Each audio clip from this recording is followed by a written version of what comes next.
from that moment on, Leo is no longer who they used to be. They become the firekeeper, not to light the way for others, but to keep their own soul forever burning bright. They've learned that setting boundaries is not weakness, it is self-respect. That forgiveness is not for holding others close, but for freeing themselves from karmic cycles. And when a Leo reaches this state, remember this: no one can hurt them again, because the one who stood up after losing everything is the one who has nothing left to fear. If you've made it this far, this is no longer the end of a video. This is a soul awakening meant for you. If you are a Leo, rise. Don't wait for anyone to understand. Don't hope for someone to return. You are the light you've been searching for. And if you are not a Leo, but once loved someone like that, once lost them, once turned around and saw they were no longer there, then light a stick of inner incense for that memory. Because once upon a time, you held a warrior of light in your hands, and you lost them. Comment now: I am Leo, the light after the darkness.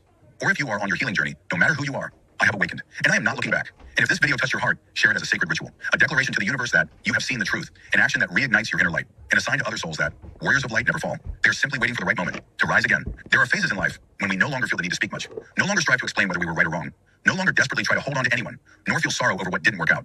This isn't coldness. It is the sign of a soul that has been wounded deeply enough to understand. Peace doesn't come from others changing, but from learning to accept and let go. The message from Leo's journey isn't just for the young trying to prove themselves. It is also and especially for those who've lived long enough to see clearly.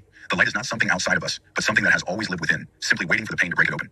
We've loved with all our heart and sometimes been disappointed. We've sacrificed too much and rarely been truly understood. We've carried the weight for everyone, yet at times forgotten that we too needed an embrace. But you know what? None of that made you weaker. In fact, it's the very reason why today you can sit quietly and look back on your life with the eyes of someone who has awakened. In Buddhist teachings, there is a saying: when you stop trying to change others, you begin to heal yourself. Leo's journey is exactly that: a return to the self, a return to the original light that no one has the right to dim or wound anymore. So whoever you are, no matter your age, if you have ever felt pain, shed tears, or sat silently in the night because of an incomplete love, please know this: you've come so far, and you deserve peace. Starting today, place your hand on your heart and ask yourself, am I still loving myself? If the answer is no, then begin from this very moment, slowly, gently, little by little, because the light within you has never gone out. You've just forgotten how to reach it.